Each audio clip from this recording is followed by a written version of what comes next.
Supreme court की टिप्पणी पर उनका बयान सामने आया। उन्होंने कहा कि उच्चतम न्यायालय के हस्तक्षेप का स्वागत करता हूं। सरकारी धन के दुरुपयोग पर बहस होनी चाहिए। हमारी सरकार की योजनाएं जनहित की हैं। केंद्र की योजनाएं महिला सशक्तिकरण और स्वाभिमान की हैं। आगे उन्होंने कहा कि लाडली बहना योजना हो या कोई भी योजना हो, महिला सशक्तिकरण की इससे बेहतर मिसाल नहीं हो सकती। हम योजना के थर्ड पार्टी असेसमेंट के लिए तैयार है। ये बयान सामने आया है केंद्रीय मंत्री प्रहलाद पटेल का। तो आपको बता दें कि सुप्रीम कोर्ट ने 2 राज्यों को नोटिस थमाया था चुनावी घोषणाओं पर, और उसी को लेकर बयान सामने आया केंद्रीय मंत्री प्रहलाद पटेल का। सुनवाते हैं आपको उन्होंने क्या कुछ कहा। उसमें उच्चतम न्यायालय की तरफ से जो हस्तक्षेप हुआ है, वो हस्तक्षेप स्वागत योग्य। मैं सबसे पहले तो उसका स्वागत करता हूं कि चुनावी राजनीति में जिस प्रकार से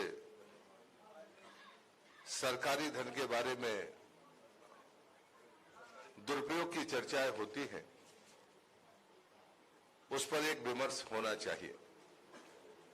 और मैं इस बात से भी खुश हूं कि लोकतंत्र का वो चौथा स्तंभ जो से हम न्यायपालिका कहते हैं, अगर वो इस संवाद को शुरू करती है तो आने वाले समय में भारत की अर्थव्यवस्था, उसकी प्रगति की गति और भी बेहतर होगी और हम अपने आने वाली पीढ़ी को और सुंदर भविष्य देने में सफल होंगे, ऐसा मैं भी मानता हूं, मेरी पार्टी भी मानती है।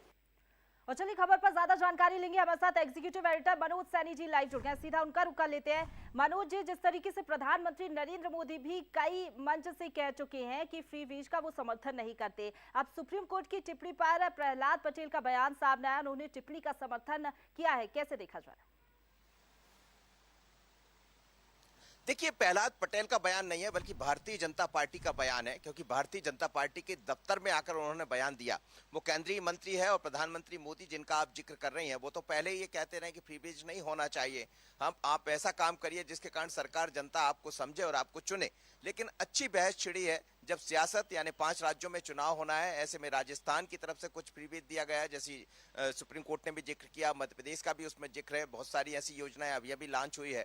तो एक तरह से सवाल उठा दिए। अब सवाल जब उठे हैं तो इस पर बहस गरमाएगी, और ये बहस का मुद्दा है भी। फ्री बीज आखिर कब तक आप इसके नाम पर वोट पाते रहेंगे, सत्ता में पहुंचते रहेंगे? पर समय की बड़ी कीमत है प्रशंसा। प्रहलाद पटेल भारतीय जनता पार्टी के दफ्तर में पहुंचते हैं जब ओबीसी का मुद्दा भी गरमाया हुआ है, और वो सरकार की तरफ से, केंद्र सरकार की तरफ से यहाँ प्रेस कॉन्फ्रेंस लेते हैं, तो ये बताता है कि प्रहलाद पटेल भी किस जिम्मेदारी में है। तो अब ये समझ आ रहा है कि फ्री बीज को लेकर एक नई बहस छिड़ चुकी है। अब इसका कितना असर आने वाले दिनों में दिखेगा, क्योंकि सुप्रीम कोर्ट ने इसमें हस्तक्षेप किया, जिसका उन्होंने स्वागत किया और कहा कि हमारी सरकार यानी केंद्र की सरकार भी ये नहीं चाहती है कि इस तरह आगे बढ़ा जाए। भारतीय जनता पार्टी की साफ लाइन है, फ्री बीज ना देते हुए उन लोगों को सशक्त करने की बात करना चाहिए जिनको जरूरत है। लेकिन फ्री बीज जैसी योजनाएं पर सवाल सुप्रीम कोर्ट ने भी उठा दिए हैं, एक नई बहस को छेड़ दिया। आने वाले दिनों में बहस ये राजनीति को किस तरफ लेकर जाएगी, ये दिलचस्प हो। बिल्कुल, लेकिन फ्री वीज को लेकर उन्होंने मैसेज तो एक दे दिया। फिलहाल आपका बहुत शुक्रिया हमारे साथ जुड़ने के लिए मनोज जी, और तमाम जानकारी के लिए।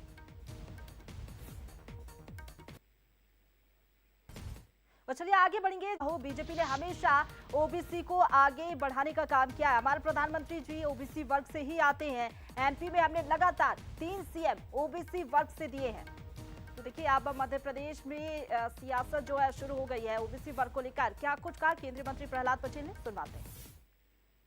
पूर्ण बात होती है, हम बंटवारे के लिए अगर इसका उपयोग कर रहे हैं तो बात अलग है। अन्यथा मैं गर्व जिस पार्टी में मैं हूँ, भारतीय जनता पार्टी में, हमारे प्रधानमंत्री उसी वर्ग से आते हैं। आप मुख्यमंत्रियों की सूची उठाकर देखिए, जो पिछड़ों के नाम पर वोट लेते हैं उन्हें कितने बनाए। हम मध्य प्रदेश में बैठे, हमने हैट्रिक बनाई है। 3 मुख्यमंत्री थे, तीनों उसी वर्ग से आते हैं। और इसलिए जो पिछड़ा वर्ग कमीशन को संवैधानिक मान्यता उन तमाम लोगों ने कभी नहीं दी जो पिछड़े की बात करने वाले लोग हैं, जो कि उन्हीं के नाम पर वोट बटोरते रहे, लेकिन उन्होंने नहीं दिया। मैं ऐसी 10 बातें गिना सकता हूँ। और इसलिए मानता हूं कि भारतीय जनता पार्टी का जो रास्ता है कि पिछड़े को सबल बनाना, उसको नेतृत्व पैदा उभारना, ये ज्यादा बेहतर होगा, बजाय इसके कि उसका बंटवारा करके और लड़ाने का काम करें। और चलिए आगे बढ़ते बात इंदौर की कर लेते हैं, जहां नगर निगम की परिषद सम्मेलन में हंगामा हुआ है। एमआईसी की बैठक और गंदे पानी